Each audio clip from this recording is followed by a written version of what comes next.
You have to love trading first. Yeah. It is so intensive. It plays with every emotion that you've ever had. It's not for the faint of heart. And anyone that tries to tell you it's easy is a liar, a complete liar. And unfortunately, there's a couple of really big people in the space that are like, I only need 20 minutes a day, then I go play golf. I'm like,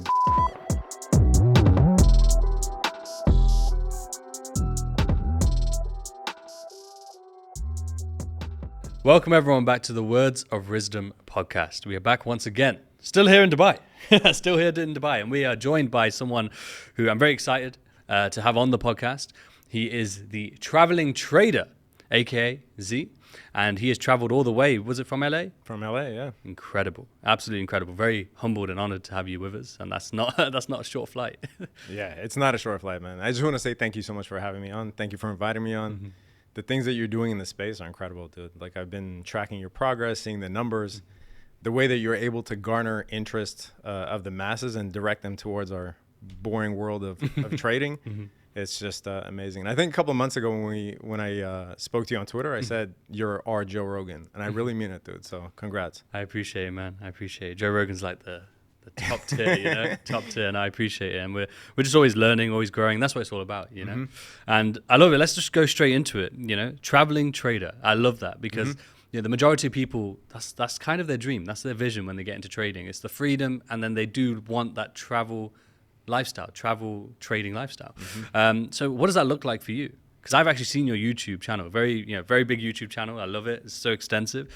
But there's a lot of travel. Like you look at different videos, you're in different places. For sure. Yeah. I mean, that's always been a dream of mine since I was young. I've always loved traveling. That's, being chained to a desk was definitely not the way that I viewed life. Especially in the US. I mean, it's kind of different in Europe and the UK, but in the US, you're given 10 days a year of vacation, and that's it, right? You save up money. You retire when you're 65, and then you're trying to enjoy whatever the hell you saved when you're 65 and too old to even enjoy it. That wasn't an option for me, man. So I had to try to find a way out, and traveling was the goal. Trading, we could talk about later in terms of my journey into trading. Been really interested in it since I was about 7 or 8 years old. Oh wow. Yeah, there's a couple of events that really sparked it for me that early. But yeah, combining the two has been the dream. So, what were those events? Just when I was young. Yeah, that's very young. Yeah, that's very young. So the first event was when I was I think 7 or 8. I was eating cereal, and my dad comes up to me and he was like, I own a part of that company. Oh, wow. And I was like, what company? And he's pointing to the cereal box, Kellogg's. And I'm like, you own Kellogg's? I was like, no, you don't. My dad was he started off as a low-level accountant, actually here in the Gulf, in UAE, in Abu Dhabi. And he tried to explain to me what he meant by I own a part of it. He had a couple of shares in Kellogg's. And so he bought me a paper share in Kellogg's, and he brought it home. Wow. And he's like, now you own a part of Kellogg's. And I was like, I do? And I still, at that point, obviously couldn't wrap my head around it because I was like, no, Kellogg's, someone else owns it. How can I own it? But that really sparked my interest. And then I saw the movie Trading Places with them a couple years later, which was an Eddie Murphy movie. Yes, I love that movie. Yeah, that's one of my favorite movies of all time. And they're talking about orange juice futures and whatnot. And so really from then on, I was like, okay, this is definitely something that I'm interested in. I would look on the back of the Wall Street Journal. You had the stock quotes in the paper because we didn't have electronic trading back then. Yeah. So I would incessantly look every single day to see, did my favorite companies, did Pepsi go up? Did Nike go up? And that's really how it started. And I knew that obsessing over these numbers and companies it just spoke to me for some reason. Definitely. Yeah. Definitely. And then I know you mentioned off camera that you started in 2008. It's quite a year to begin. Yeah, quite a year to begin. And I graduated with a degree in finance in 2001. So it was .com crash, 2008 crash, and then obviously the COVID crash. So I have the distinguished privilege of probably being one of the older content creators in this space, at least the modern space. Yes. And probably one of the older ones of your guests. I mean, that Raja fellow seems a bit old, maybe around my age. And the Darwin FX guy, But yeah, I started in 2008, and I was actually working at that time in tech. But up until that point, I mean, there was a lot of ups and downs and whatnot, which obviously we can get into later. Definitely. Yeah. Well, let's talk about the travel trading, because for me, I love the idea. That's why I got into it as well. But I did find a bit of struggle trying to travel and trade because of the routine, because of the different time zones, etc. So how have you handled that?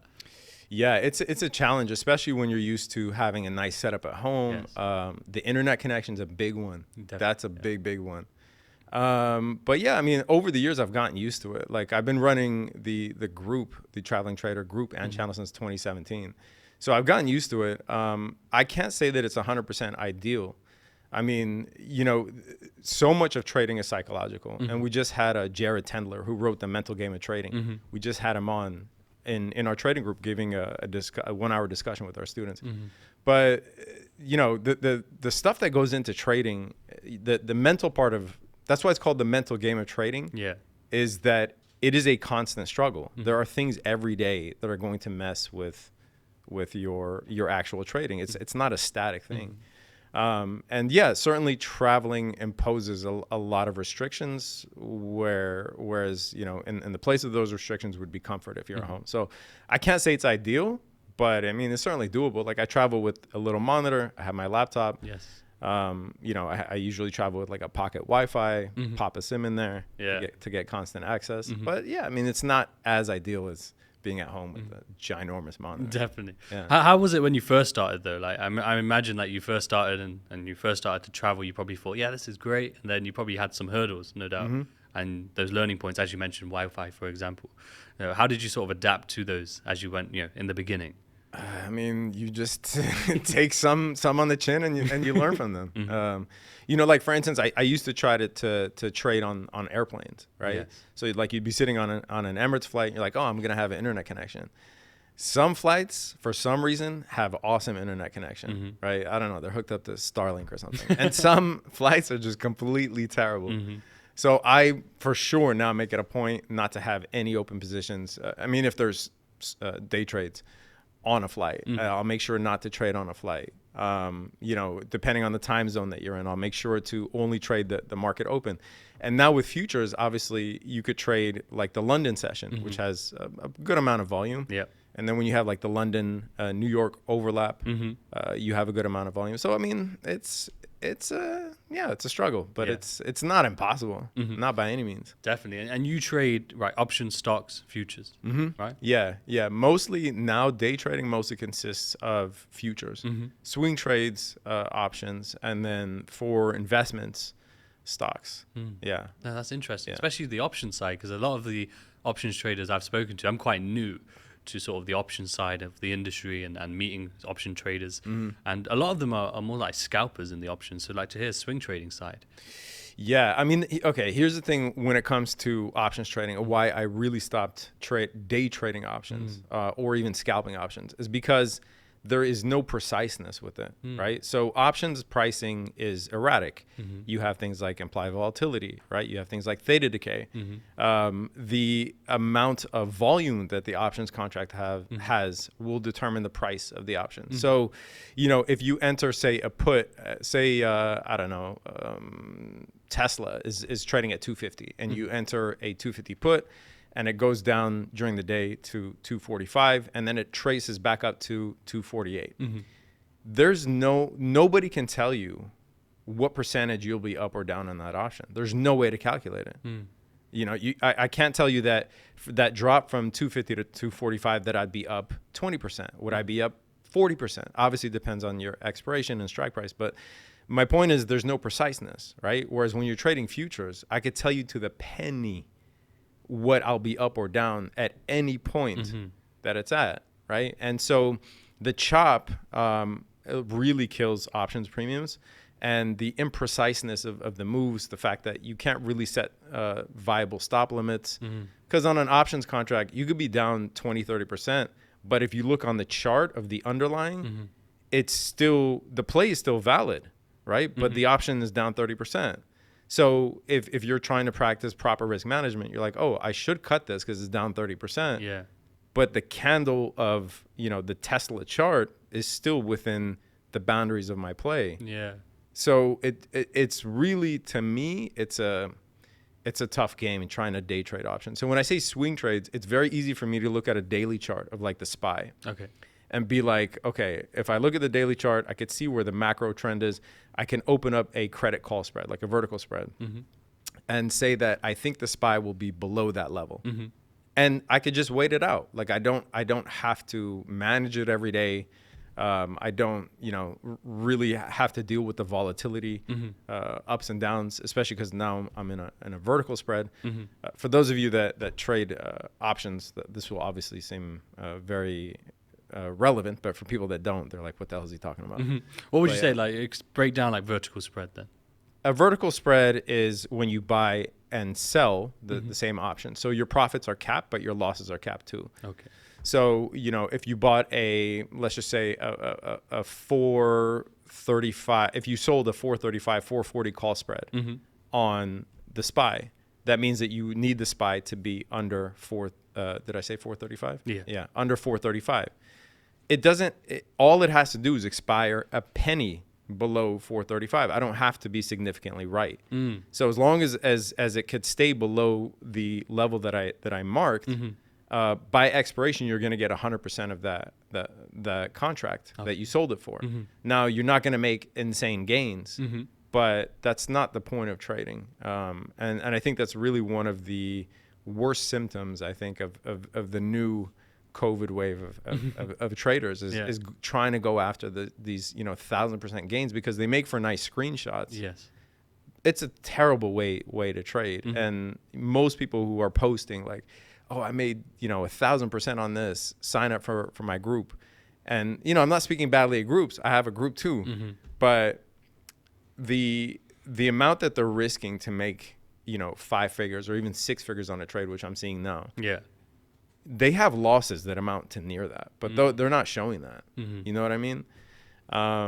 So anyway, vertical spreads are not sexy, but it's very optimal for risk management. Definitely. Yeah, definitely. And we mentioned that off camera in terms of like you categorize 2 former traders, pre-COVID and then obviously post-COVID. So what are your thoughts around that in terms of like obviously being in the space for so long and seeing these changes and seeing these sort of the wave, especially after COVID, of the amount of people coming into the space? Yeah, I mean, it's both a bad and a good thing, right? So I love the fact that there's so much information online, right? And I'm one of the few online content creators who actually has a finance degree. And I'm not boasting. I'm saying as a matter of fact. Yeah. Most people are just coming from different backgrounds and they stumbled into trading because COVID showed them that there was something that allowed them to generate money out of thin air, using only your brain. There's no overhead. There's no nothing. So, in a sense, it's good because there is a lot of information out there. But also, there are a lot of people that did start YouTube channels and have an online presence that were COVID traders that knew nothing about trading before. And really all they did was they went to Best Buy and bought a camera and started a YouTube channel. And trading was so easy in 2020, right? And so they're like making videos about stocks, but they don't really understand. So some of those people, I think, really put in the work and improved. And there's a lot of content creators that I do respect. There's a lot where you could just take a look at one piece of content and be like, oh, this dude has no idea what he's talking about. Like anyone can, using, sub money or whatever, anyone can throw an insane amount on an options contract. Yeah. And then, you're losing a lot of them. You might hit a couple. The couple that you hit, you post. You're like, look, I'm such a genius, right? But it doesn't teach like proper risk management and some of these things that I think are really important in the fundamentals of trading. So there's good and bad. Definitely, there's good and bad. No, definitely, and it's interesting because again, it's hard for someone like yourself who has the experience and the knowledge. You'll be able to see that. But then obviously for those who don't, they'll probably believe into it, buy into it, which is unfortunate. But I feel like kind of everyone does go through a journey. So even if it's unfortunate for those traders, the ones who then stick at it and actually have a love for the trading aspect. So like with your journey, for example, you had that interest from such a young age. It was sort of, I won't even say, I don't know, it was like a seed was planted then and it kind of just grew for the rest. So you were already interested in the industry, not necessarily options or futures or money or freedom, but more the industry interests you. While obviously, yes, we do things for money. we want the freedom, of course. But I do believe personally that, you have to be passionate about the industry. You want to know the ins and outs of it. You don't want to just know the percentage-wise and gains and money-wise. You want to know actually how it works, how it operates, and go into deeper levels. What would your sort of opinion on that? Let's take a break for a minute there, guys, because I want to tell you about the best trading tool on the market, TradeZella. The reason why TradeZella is the #1 trading tool that every trader needs is because you can do backtesting, automated journaling, trade replay, in-depth analytics, and so much more. And the greatest part about TradeZella is that it's all automated. All you have to do is connect your MT4 and MT5. It will pull all your data onto the dashboard. You can add playbooks. You can just add notes. You can add images from your trades, and you can get the insights that is necessary for you to progress as a trader. Now, TradeZella is for absolutely everyone. Whether you're a crypto trader, whether you're a Forex trader, whether you trade prop firms, it is for absolutely everyone. And that is why thousands of traders have signed up using my link here through the podcast. Make sure you use the code RIZ10 for 10% off your monthly subscription, or WOR for 20% off your yearly subscription. The link is in the description below. And let's get back to the episode. Yeah, I mean, totally. Like when I first started my YouTube channel, it was 2017, right? I didn't have any expectations. I didn't have any aspirations. I really loved just teaching about technical analysis, what I knew about the markets then. The channel in and of itself, like To an Outsider, is really boring. It's not like, anything interesting. Yeah. You have to really like trading and like finance and economics in order to be interested in it. But I didn't have any expectations for it, right? So like I would talk to the camera, right? And you're looking in the black of the lens and, trying to make it interesting. But at the end of the day, you're talking to like 5 people in the beginning. You know what I mean? Yeah. And it's, if there's no passion there, there's no way that you continue to do. I mean, you probably have experiences starting channels on your own, right? Like you're not making McDonald's money, dude. And now McDonald's workers are getting like $20 an hour, which is crazy. But you're not even making McDonald's money. You have to love it. You have to love it. And so, people see the finished product and they come to me and they're like, how do I start trading? Or how do I start an online presence? Or how do I start a YouTube channel? Why are you doing it? Well, I really want to make money and I want the freedom. No, bro, there's a million other ways of making money. I tell people that about trading is that, trading is a very specific way of making money. Yeah. It's not a way to make money. You have to love trading first. Yes. It is so intensive. It plays with every emotion that you've ever had, right? It's not for the faint of heart. And anyone that tries to tell you it's easy is a liar. A complete liar, right? And unfortunately, there's a couple of really big people in the space that are like, yeah, I only need 20 minutes a day, then I go play golf. I'm like, bullshit, bro. Oh, can I swear? Yeah. Cool. Oh, okay. Yeah. I'm like, that's BS, bro. Like, really? 20 minutes a day, that's all you need? Another trader, she was like, it took me 2 days to learn how to trade. Yeah, and she's really big in the industry. She's like, it took me 2 days to learn how to trade. I swear to God. Hand on the Bible, it took me 2 days. And I'm like, nah, bro, that's not realistic. So you definitely have to love it. And I tell people all the time, if you want to make money, here's a list of literally 10 side hustles that you could do. Editing videos, remote assistant, editing photos, editing thumbnails for people like us, right? You pay people to do so many things that people can do that remotely. Go do that. Don't trade. You have to love it. Definitely. Yeah. Definitely. Because I've always, when people talk about the money, especially like I'm passionate about money. I've heard that a few times. And I always think, what does that mean? Because especially in trading, you're passionate about money. That's great. Cool. But then what happens when you lose money? You're passionate about money, right? So when you lose it, if you're passionate about money, that's going to hurt even more, right? How are you going to handle that?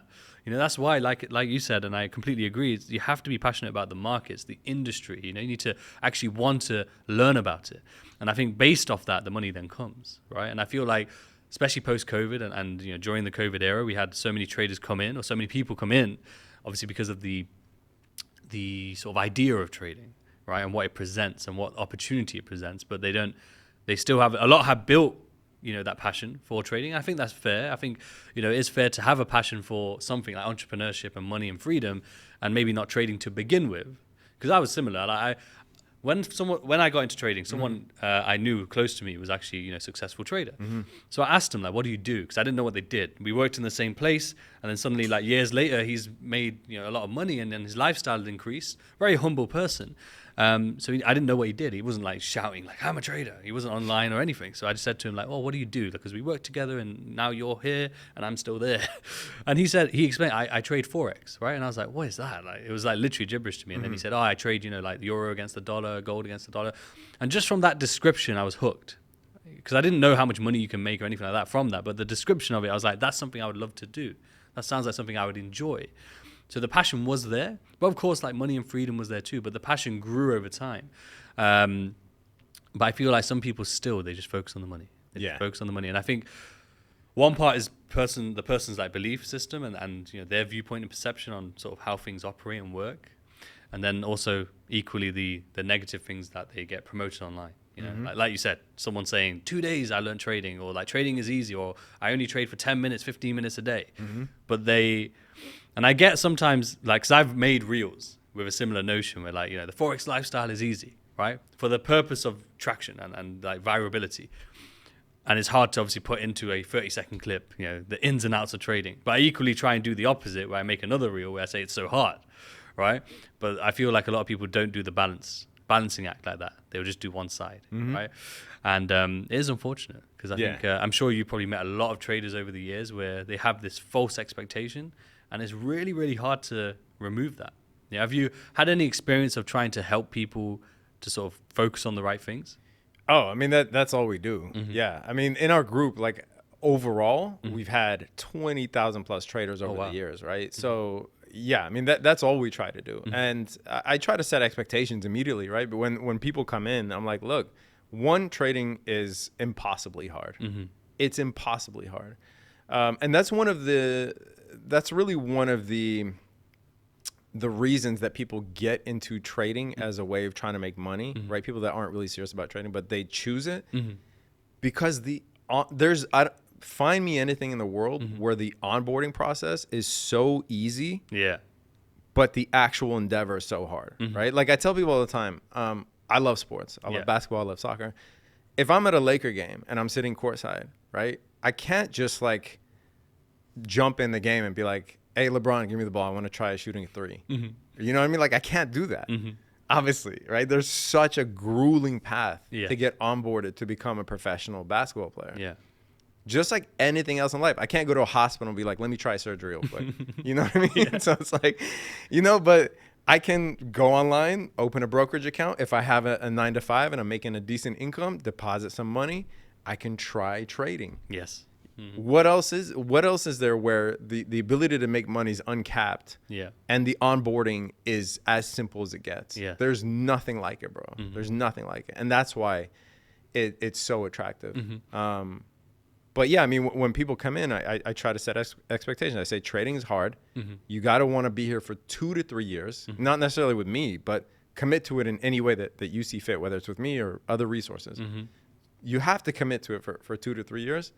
And if you do it long enough, you will hit rock bottom. For you, rock bottom is defined differently for everyone else. But like if you look at the Dunning-Kruger effect, I'm not going to go into it, but there's this period called the Valley of Despair, right? The difference between people that make it in anything in life and the people that don't are the people that crawl out of this Valley of Despair, because it's so hard to crawl out of. And yeah, so I tell people you got to commit, 2 to 3 years, and it's not easy. It's hard.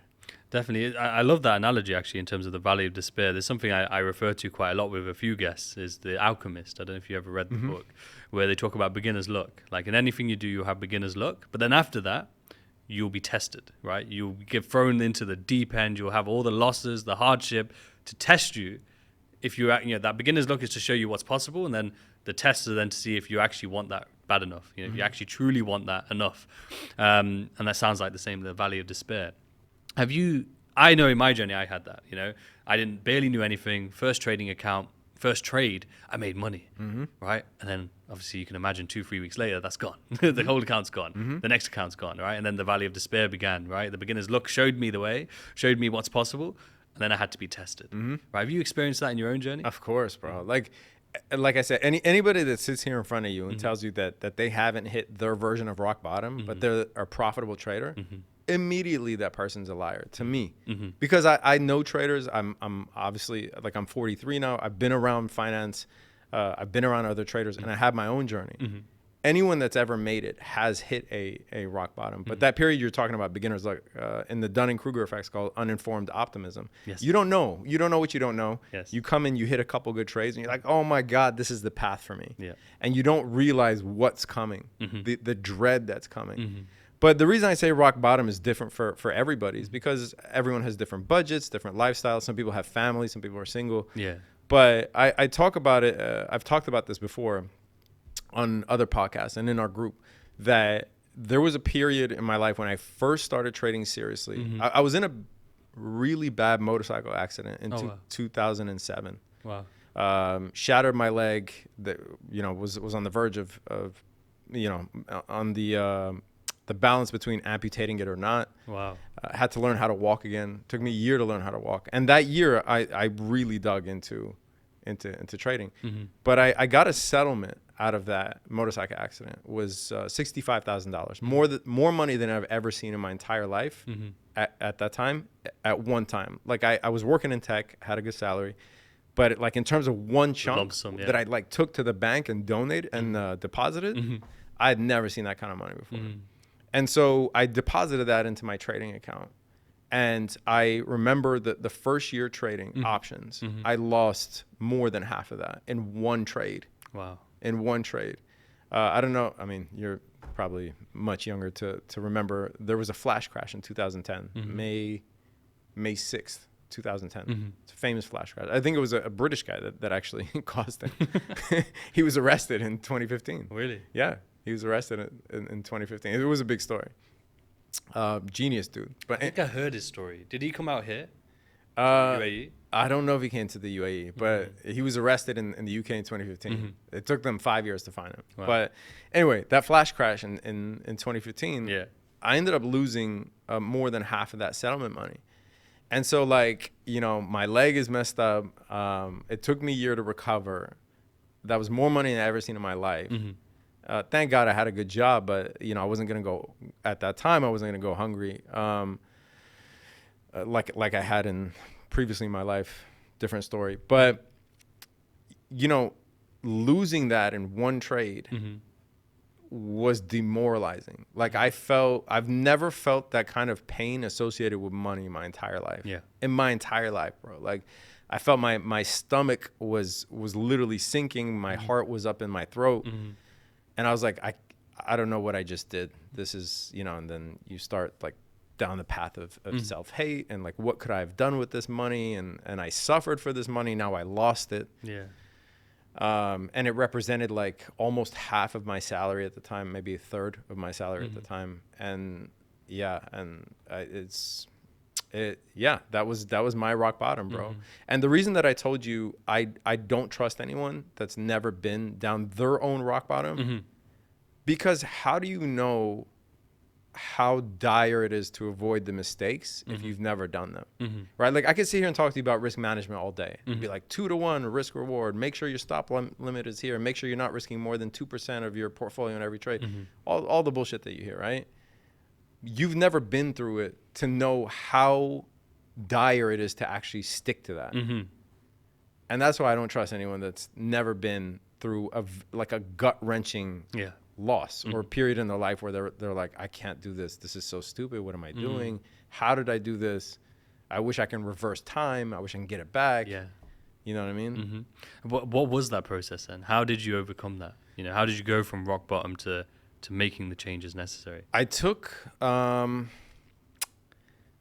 month off of trading. Didn't trade at all. And I started focusing more on actual strategy, on risk management. I started reading psychology books. And there were a couple of things that I did at the time and things that I still tell people to put in practice now. most people don't trade with a back-tested strategy. Yes. Right? So most traders, their day looks like this. They wake up, they turn on their computer, and they're like, I'm going to try to find a trade. Already you lost. If your first thing is, I'm going to try to find a trade. You know what I mean? Like, if you see the setup, you take it. Yeah. And your goal is just to monitor until you see a setup. You're not looking for something you have to trade today. Yeah. But that's the mindset, right? And so they look for something to trade. Some days they win, some days they lose. When they're in the middle of a losing trade, they're on YouTube looking at strategies. Yeah. You know, like different strategies. Like, oh, maybe order blocks. Maybe that's what I need. Yeah. You know what I mean? Maybe fair value gaps. That's what I need. Or I heard about this thing, this indicator, the flow algo. Maybe that's what I need. Yeah. That you've already lost, man. If you're there, you have to try to back-test this strategy, and it doesn't need to be perfect. 50% win rate's all you need. Sometimes less if you're really good at RR. Sometimes less, but 50% is all you need. There's a ton of strategies that will yield close to 50% win rate, right? And now it's just a matter of sticking to it. And that's the hard part, bro. Like I tell people all the time, if you, for 60 days, write down every trade that you took, like every single day, write down the trade that you took, and only try to take trades that stick to your strategy. Look how hard that is. It is one of the most impossible things that you could do. Most people will not be able to do it. And I tell people all the time, if you take a trade, like say day 8, you take a trade that breaks your strategy, you got to restart the 60 days. It's so impossible to do because at the end of the day, man, we have ape brains. Like we're not hardwired for something like trading. Everything that's built into our survival mechanics goes against trading. Yeah. What do you think allows people to stop that then, to actually achieve the 60 days? What is it? What were things that maybe helped you to do it? I mean, you know, if you ask me to, and there's something that I still practice now. If I feel like, again, the mental game of trading it's an ongoing process to try to keep your mental game in check. It's not like I figured out the psychology and now I'm good for life. Yeah. You got to work, you know, I'll give you an example. Like you were asking me about traveling and trading. Yes. That's one element that can break your comfort zone, right? And say you have somewhat of a bad connection. You say, just for simplicity's sake, you want to take a trade as soon as it hits a fair value gap, right? It hits that fair value gap, but because of your connection, you see that it's already hit there and it started moving towards the direction you want. And now it's like 10 points off. Yes. In your mind, you're like, oh, it hit the fair value gap. I really wanted to take it from there, but now I'm going to take it from this very suboptimal place, this very suboptimal entry. And that's not the same trade. It completely flips your risk to reward upside down. And that it's so hard to stick to it. Another thing, for instance, is like, I don't know if you saw this video of, I mean, you're in the FX world, and I think he's big in the FX. God, I can't remember his name. I want to say Q-Banks, yeah. Q-Banks. So there's this video circulating, which I'm not laughing at anyone's pain, but it looks funny because it's circulating because they were up, I think, 85 grand on the position. By the time the position, you know, by the time the video was done, it was like down 80 grand or something, down 75 grand.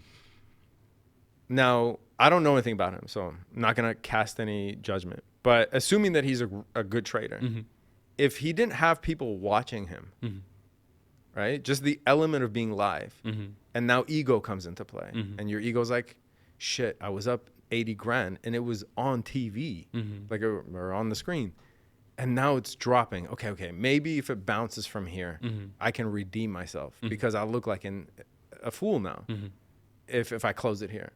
And so that hope makes you keep your position longer than you should. Maybe if the cameras are off, a good trader, assuming he's a good trader like him would have already been out of the position. Be like, oh, I was up 80 grand. Okay, I have 10 or whatever, however many he had. You know, I got to start deleveraging here. I got to start de-risking here. Just the element of being live completely messes with your psyche. So there's so many things like that, like holding on to losers too long, cutting winners too quick. This all comes from what I call the ape brain, but it's, you know, our nature is not wired for trading. Yeah. It just isn't. Would you say that like we are human, we will always make human error. So there will always be, no matter where you are in your journey, no one's perfect. So you'll always have a moment where it's like that, where maybe you hold too long, maybe you take a suboptimal entry, maybe you take a trade outside your trading time, maybe you over risk on a trade, under risk sometimes even on the other side, so maybe even you cut a trade too short. So all these things that take your edge away, right? Take away from your edge. Do you feel like those things will always happen, but the profitable traders, the ones who will be successful long term, are the ones who are able to catch it quick, be able to revert back to the edge quick, have that self accountability, and be able to notice that this was not part of the system? 100%. Yeah, I mean that's part of the strategy. I mean there are different ways of going about it, and like I'm a huge fan of that book, the Mental Game of Trading. Like I said, I had a conversation with Jared Tendler, the author himself.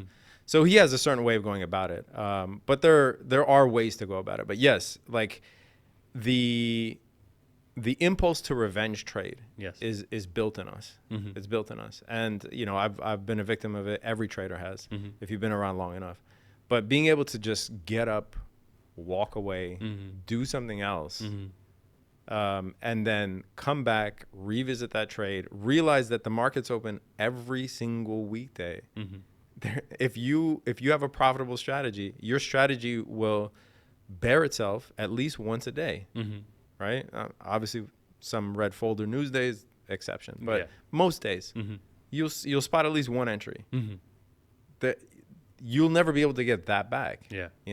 Here's one thing that I don't hear people talk about, and I don't know if you're a fan of sports or not, but like when I look at someone like Kobe or Jordan, like the way their mentality is, they would suffer at the idea that someone else is winning on their expense. So when I thought, I was sitting down and I was thinking about this once, and I'm like, man, trading is binary, right? So there's me on my end of the screen and you on the other end of the screen. You're not transacting with TD Ameritrade. You're not transacting with Interactive Brokers, right? You're transacting with another human. They're just the conduit between you two. So if I take a position, a person, a human being on the other end of the screen is taking the opposite position. That's how the transaction goes through. If I take stupid trades and I end up losing my money, just imagine the other guy or girl enjoying the money that I just had. If that doesn't motivate you, right? Imagine, like I always try to imagine like them taking their girlfriend or wife out to dinner, buying fine cigars, taking trips to Dubai with my money, and based off of my stupidity or my lack of ability to control my impulse. So like that to me already, I can't come to terms with that. Do you feel like learning how to frame things in your mind, so like that for you, being a sports guy, having these people who you can relate to or use how they had their mindset for your benefit within your trading in a whole different industry, but very similar in terms of how mindset is so important.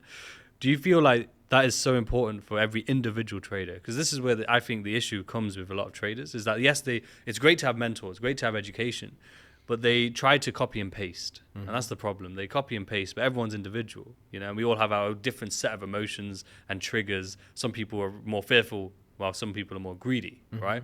So do you feel like everyone should learn how to sort of have their own perception, like similar to yours there? Maybe they're not a sports person, maybe it's not basketball, let's say, maybe it's golf, right? Wherever it may be to that individual, they need to learn how to adapt that into, bring that mindset, bring that thing that really resonates with them into their trading. Yeah, I think it helps. I think it helps. But when I was talking to Jared, and if you read the book, The Mental Game of Trading, all these things that are not necessarily tied to trading directly, but could have parallels. Yes. So working out, eating healthy, whatever's the fad now, ice baths, fasting, all that shit. Like, that stuff could help, but like you said, every person's individual. So like, I could be like, I'm a pretty clean eater. I work out most days every week, but it does not necessarily mean that that's going to translate to, 100% trading psychology. I could bring some stuff over because like all these things are vehicles for human improvement. Yes. But, I still think that focusing on the mental part as it relates to trading specifically is very important. But like you said, everyone's different. So some people are very fearful. Some people don't give two Fs and they're like YOLOing in every position. Yeah. We talked about cutting winners too quick. Some people have the opposite position. They'll be up 400, 500%. And they're like, I'm just going to hold. Yeah. And you're like, what? Like, take the money, bro. You know what I mean? So yeah, I do think that everyone really has for sure there has to be self introspection. For sure, other things in other endeavors can help, but I don't think they're the problem solver. Yes. Yeah, for sure they're not. I think it's more focused on the actual trading element, the trading mind in particular. Yeah. Yeah. Have you ever used a personal journal? So I have your trading journal, for example, but do you, alongside that, in terms of the trading psychology aspect, do you ever journal your thoughts? Is that something that you've ever done? I've journaled my thoughts when as it relates to trading. In the past, yeah, I've done thought journaling and whatnot, but not. So like day to day. Yeah, that was for more of like growth, development, trying to achieve certain goals outside of trading. But for trading, I mean, what you say is that's 100% a necessity. Like when you take a bad trade. You're not always in the right mind frame. And so writing down not only, this trade did not fit my requirements. Okay, cool. But what were you thinking? Like, were you mad? Were you enraged? Were you vengeful because you took a bad trade before? Did you cut it too quick because you're like, you lost 5 trades in a row and now you think of yourself as an idiot and now you have something to prove against yourself? I mean, the human brain is... For sure, it's not wired naturally for trading, but it's complex, man. There's so many people suffer from different things. Like for me specifically, I used to a lot of the time, if I took bad trades and I lost a number of trades in a row, and I don't recommend anybody do this, but I would then start looking at the amount I lost. Okay, I lost $7,000 this week. Okay. Fuck, what could I have bought with $7,000? Oh my God, like I could have bought my dad something that he needed. I could have bought my girlfriend something. I could have bought my niece and my nephew something nice. I could have, I don't know, paid for this or paid for that, whatever. You start equating the money you lost with what you could have bought in the real world. Yeah. But you have to understand that that's money that you risked anyway. And you have to be able to separate the two. So like I would get into that habit a lot of like after bad trades, think about what I could have bought. Yeah. And then I'm like, man, there's no, like that money's in my trading account. I wasn't going to take that and go buy a motorcycle or whatever, like, or go on a trip. I was just going to trade with that. That's all it's used for. So tighten it up and make sure you don't fall in those same mistakes. So it's like making sure you accept what that was actually for, not kind of tricking yourself after the fact. So would you ever have the same in terms of like profits? Like when you made profit, like let's say instead you made 7K for that week, you're there thinking, I can do this with that, I can do that. Is that something that you do as well on the other side? Or? For sure. Yeah, I mean, do they go like hand in hand? So like you see the profits and then maybe you lose those profits and you start doing the opposite side? Well, I mean, it feels better to have made money. Of course. So I don't know if it goes hand in hand, but yeah, there are times like early on in my career where I'm like, oh man, I'm up, let's just say 7K. I'm up 7K this week. Now I can justify buying the Rolex that I wanted. You know what I mean? Like, but at the end of the day, you got to treat it like a business, and you run a business. You don't think like when you have a good month, you don't think, oh man, now I can buy a jet ski and now I can do this. Now I can do that. You're thinking about, okay, how much do I need to put back in the business? What can I pay myself out? Okay. What do I keep as business capital? Yeah. Et cetera. Like you treat it like a business, and over time you learn that. And I think when you get older, you learn that. And I have the privilege of being a little older. I'm glad I didn't get rich in my 20s, bro. Like I don't, it would have been night and day, bro. I can imagine. But saying that's something I did want to ask you, because obviously, you said 42, right? You're 42? I just turned 43. Oh, wow. A few weeks ago, yeah. Wow. Yeah. Well, happy birthday. Yeah, Belated birthday. Thank you. But yeah, but 43. Like I wouldn't think that. Yeah. You know? And especially as a trader, and especially as the things that you've said about your past and your journey.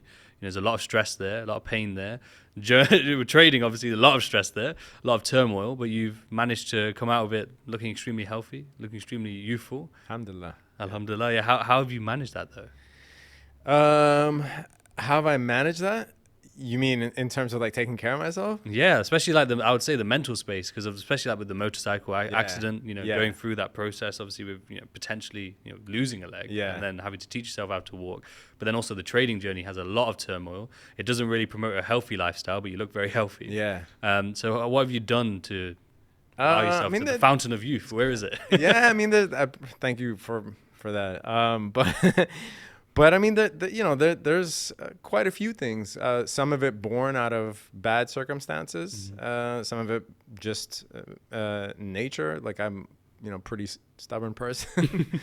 Yeah, and things that you just, and some of it born out of wisdom that you gain over the years. People that you come in contact with. As you get older, you try to surround yourself around people that are, also have a healthy mindset. But certainly, like when I was in my motorcycle accident in 2007, I had to learn. It took me a year to learn how to walk again. When they finally decided they weren't going to amputate, thank God, it took me a year to learn how to walk again. I had ballooned to 240 pounds, so wow. I think it's 110 kilos. Yeah, 110 kilos. I don't know what it is in stone. It is, yeah. Oh, it's stone. I don't know, 415. You guys have a weird way of keeping it. I know. But yeah, I mean, and at that time, like I used to smoke cigarettes too.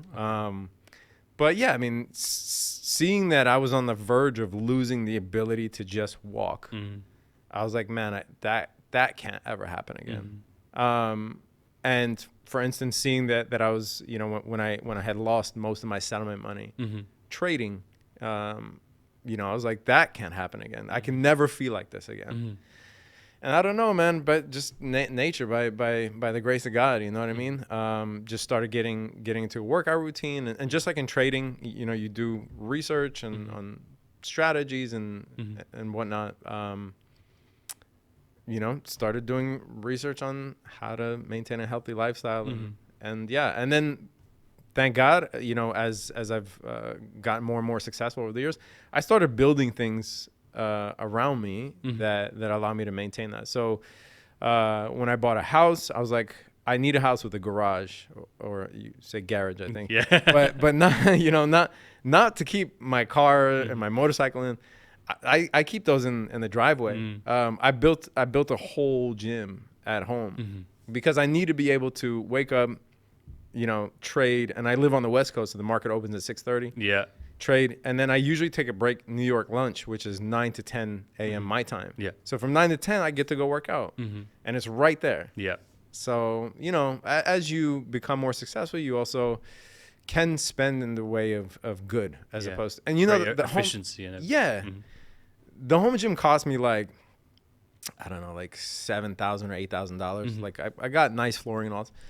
Dude, people buy, that's like a cheap Rolex, right? People will spend on that, and for me, I get to use this every day of my life. Yeah, so and it helps you, stay healthy, helps with longevity. Yeah. No, definitely. And you still have a motorcycle then? I was going to ask you. You still have one? I do, bro. I told you I'm stubborn. The passion is there. Yeah, I got to get back on the horse. You know what I mean? Like it took me a while, but I love riding. I love riding, and yeah, I don't ride like I used to. I used to commute back when I had a job. I used to commute to and from work. Now I'll ride on the weekends. And, like a leisurely thing. Yeah, like canyons and stuff. Yeah. I live in California, so we have a lot of nice terrain. Yeah.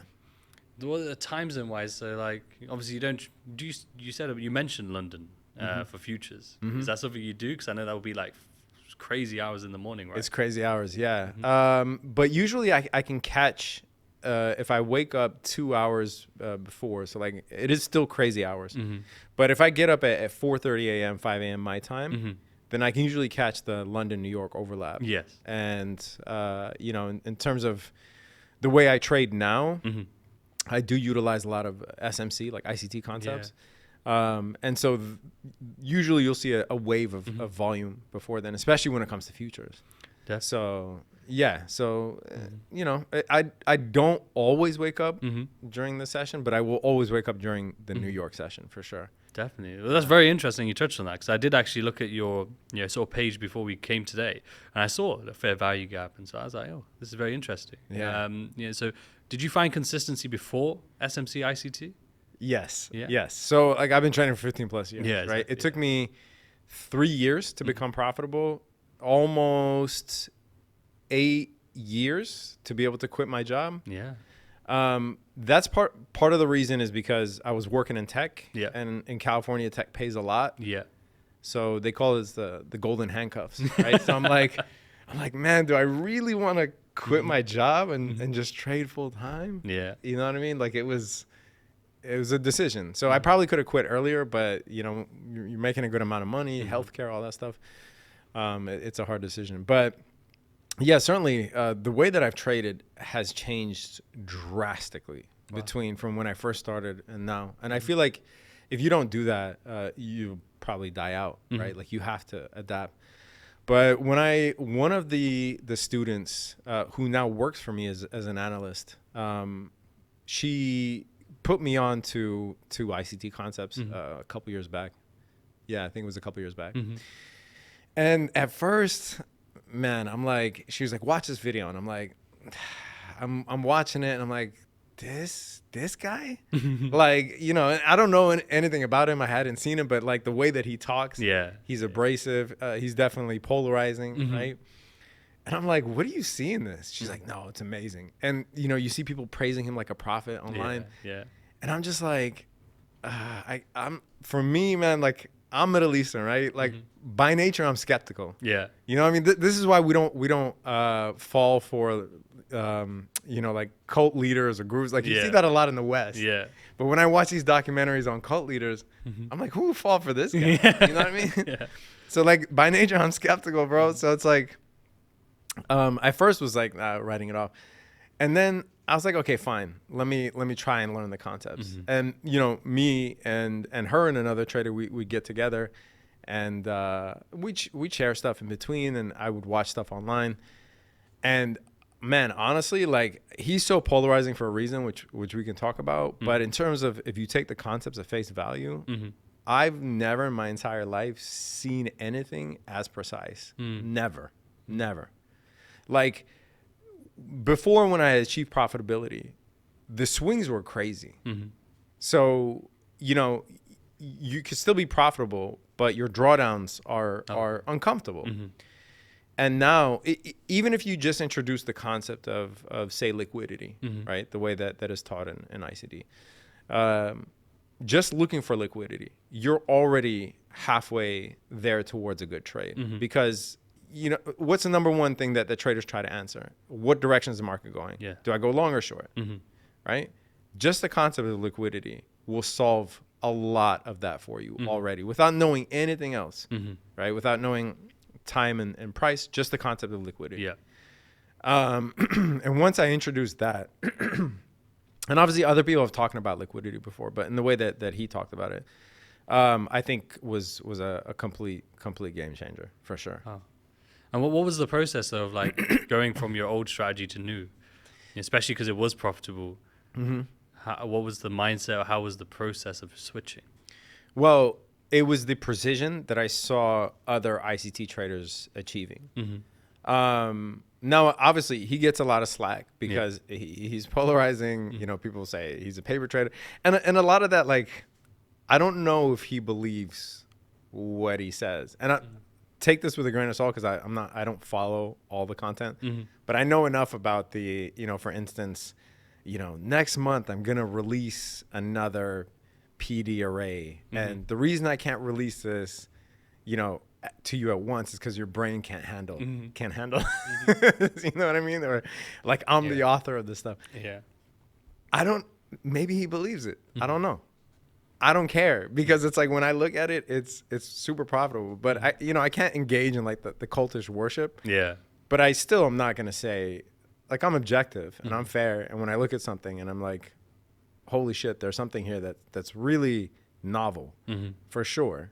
I have to recognize it, and I definitely recognize it. But it was really the precision at which I saw other traders, two of which who now work for me. Yeah. Like I said, the way in which they were able to take trades that have a very high risk reward, very low drawdown, and a very high prediction rate was something that I've never seen before, where I was like, man, I'm about 50-50 on my trades, and I practice good risk reward management, so that makes me profitable. But I definitely don't like this in between that I'm in, where my drawdowns are pretty significant, even if the end result is as I end up profitable. Yeah.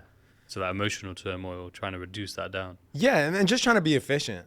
So, once I saw that, I was convinced, and so I started learning more and more and more. But I'm not a strict ICT trader, so I incorporated with a lot of stuff that I've learned before that I'm still convinced by it. Right? Yeah. Like I read a lot of Al Brooks stuff, reading price charts bar by bar. Rake Trades mentioned that to me as well. Oh, okay. Yeah. And then he goes like, not many people know that. That's kind of like an undercover book.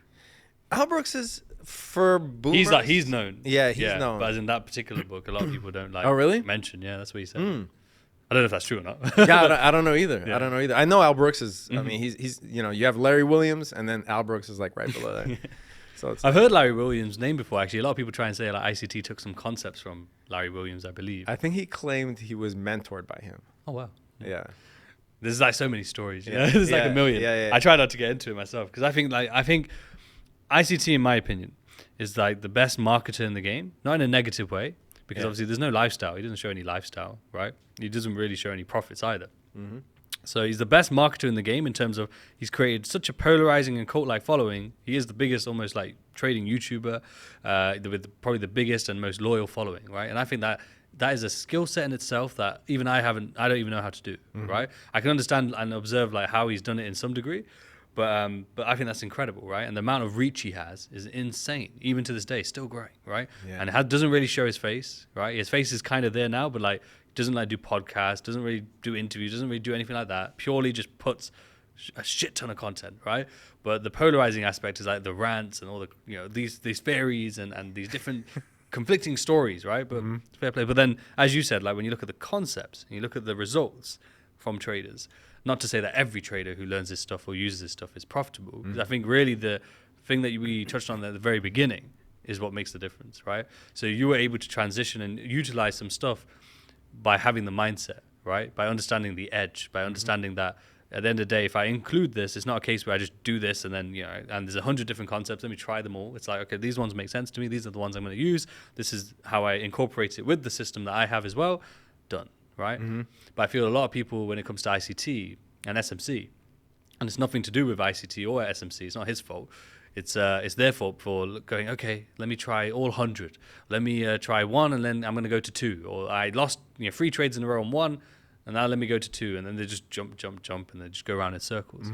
And they haven't mastered that psychology aspect or focusing on that psychology aspect. But as I know you probably agree with, and I'll let you answer to be fair, but, do you think it's a dangerous game for many to be able to say, observe other traders and say, oh, that looks good, and then try and like emulate that, copy that?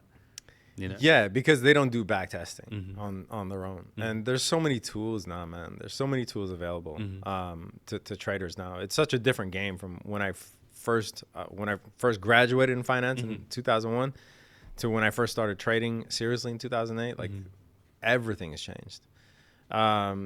And there's no excuse not to backtest. Yeah. There's absolutely no excuse. So, yeah, like it all starts with a backtested strategy. So you can read, like, for instance, the mental game of trading.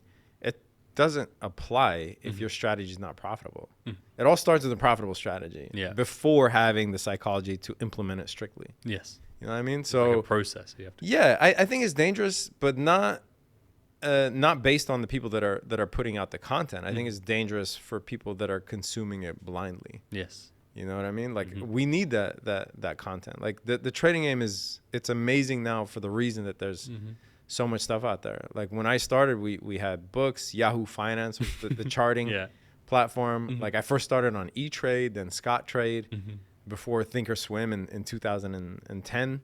when I first started on Thinkorswim. Wow. So it's like, it's changed Gone so through the much. journey, Man. yeah. It's changed so much. In terms of your strategy, has that been incremental and small changes though over the years, or is it something that you kind of evolve constantly? In the beginning, it was very haphazard, but yeah, over time, when I started learning how to backtest, then it became small changes. Like once I implemented something that I've already backtested, then it became small changes from there. But if you look at the entire span from say like when I first started getting profitability, it was like 2013 up until now. Yeah, if you just took those 2 moments in time, they look entirely different. But along the way, it was very, very small changes. Yeah, definitely. For sure. What is your in terms of like capital wise? Is it something that you can touch on in terms of like how much capital you're trading with, or the sort of size you're looking at in terms of trades? Yeah, I try to keep $100K in my account as a minimum, and then withdraw from there.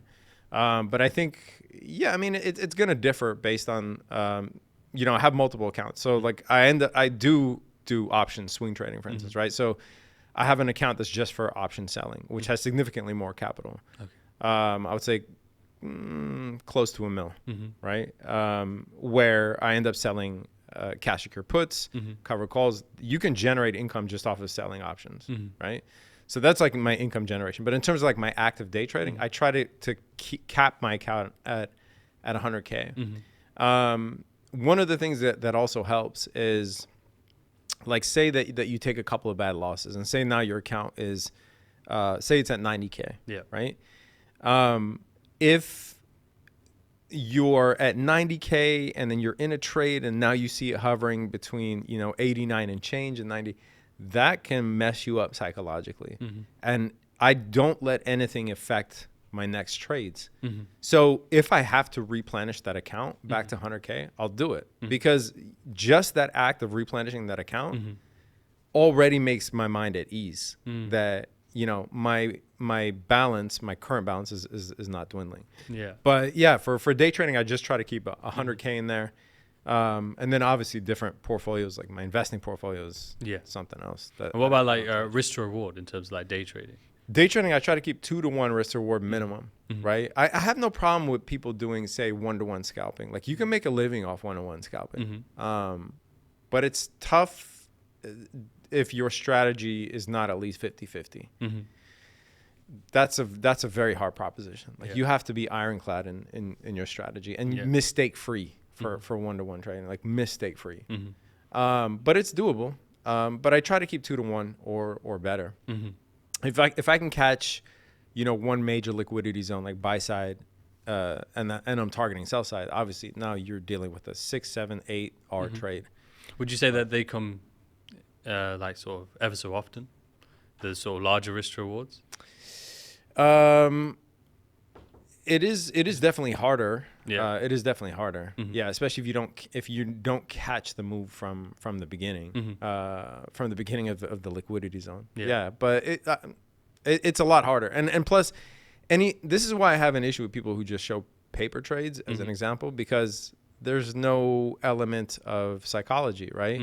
So if you have 10 futures contracts, for instance, and you're like, I'm targeting this 10-hour trade and I'm not exiting until it hits that. In real life, bro, that's not realistic. Like in real life, you're going to be up so much as it moves in your direction that, say once you hit a pivotal, if you're short and you hit a pivotal support point, you're going to let some contracts go. You're going to let them go incrementally along the way. So this idea of like holding a big position and not selling until it gets to because I'm a perfect trader. And then I'll show you, but it's a paper trade. Do you have like in terms of your strategy like a fixed? You have your overall target, let's say, but will you have inside the strategy itself, the edge itself, like at certain key moments, I partial out here, I take something off the table there. For sure. Yeah, you have to. Yeah, I think it's only realistic. And would you say those parameters are all fixed ahead of time? So like before the trade's even taken, for every single trade, it's like, okay, this is the risk. This is the setup, right? You might have multiple types of setups or like playbooks, as people say. But let's say it's just one in particular. You have this certain risk. This is the target that I'll be going for based on these technical aspects. But at this, let's say a key level, right? At key level, I'll take this off the table, this percentage off the table, fixed percentage, predetermined. Okay, at this point of area, this is where I don't know, move stops to break even, predetermined. Is that how the edge, the profitability? Is it's all predetermined. Yeah, it's all predetermined. And do you feel like most traders, they just don't predetermine it? They're just kind of, they might have an idea in their head of what they're looking for. They get in the charts, they see something similar to what that looks like. It's not even identical to that. And then they're just, there's no break-even, predetermined break-even rules, no predetermined risk. And it's all just freestyling in a sense. Yeah. Yeah, I mean, for sure. Do you run a trading group? Yeah, that's very small. Yeah. So, I mean, you'll see a lot of people that, like the newer people that come in, they'll be like, I entered this, where do I exit? Yeah. And you're like, no, you should know that beforehand. Yeah. You know what I mean? So yeah, everything's predetermined. But I appreciate that stuff takes time, man. Yeah. It's like, and that's why I tell people, this is a years long game. You will not achieve profitability in 2 days or whatever that girl, I'm going to leave names out of it, but whatever she said. Yeah, I'm going to ask you off camera. I'm going to find out. Yeah. Oh, yeah. Oh, you'll know who it is off camera. I can imagine, yeah. Yeah. But last couple questions, like quick fire them. I ask one question to every guest, just of interest, really. But it's like, if you could meet anyone in the past, right, famous or not, or in the present, just to spend time with, learn from, who would it be and why? Trading wise? Just anyone. Oh, just anyone in the past? Past or present, right? Famous or not, doesn't, even if they're not known, just for you, if you could spend time with them. Yeah. I don't know. I would say Michelangelo maybe, or Galileo for different reasons. Wow. For different reasons. Yeah, for sure. About? If we're not talking about trading, if we're talking about trading, probably Jesse Livermore maybe. Oh Yeah. There you go. Okay, and I would say in terms of, because you are the traveling trader, what top tips would you give to people? Say top 3 tips to traders out there who are looking to do the same, right? That they can learn from and hopefully avoid some mistakes or things to focus on to help them be optimal when traveling and trading. Yeah. In terms of, I'll just say in terms of trading, not even in terms of traveling, because you got to tighten up the trading first. But for sure, backtest the strategy. Make sure your strategy is backtested. Is it at least 50-50? That's all you need. Second thing is the trading psychology exercise that I talked about. Try to write down every trade for 60 days and stick to only only that strategy. Like, are you able to do it? And then lastly, I would just say position size. Position size is the number one reason, in my view, that aside from having a backtested strategy, that people fail. Because if you're trading too large of a position size, I guarantee if you tone that down, you'd be able to stay in a trade and monitor what's happening, kind of like in slow, like the Matrix in slow motion. You can monitor what's happening much more comfortably. And if that's the case, that already tells you that you need to size down. Perfect. Yeah. I love that. And, I really enjoyed the conversation. I appreciate you again traveling so far for the podcast. I think you probably got the record so far. Oh, really? I don't think it'll be hard to beat. I think LA to Dubai, that's a long, what sort of flight is that? Direct is 16 and a half hours. Wow. Yeah, you definitely have the record. Yeah, for sure. You definitely have the record. But no, I really appreciate it. I really enjoyed it. Hopefully we'll do it again sometime. Yeah, I appreciate it. Maybe I'll come to your side. I've not been to California before. You never have? No, I'm going to come. I got to invite you, man. Definitely. I'll invite you to my studio. So I appreciate we'll do it there. I appreciate it, man. But everyone, drop a comment with what you learned, like the biggest thing you learned from this episode. We really appreciate you. We appreciate all your support. The links will be in the description for Z below, so make sure you check them out. And until next time, everyone, take care.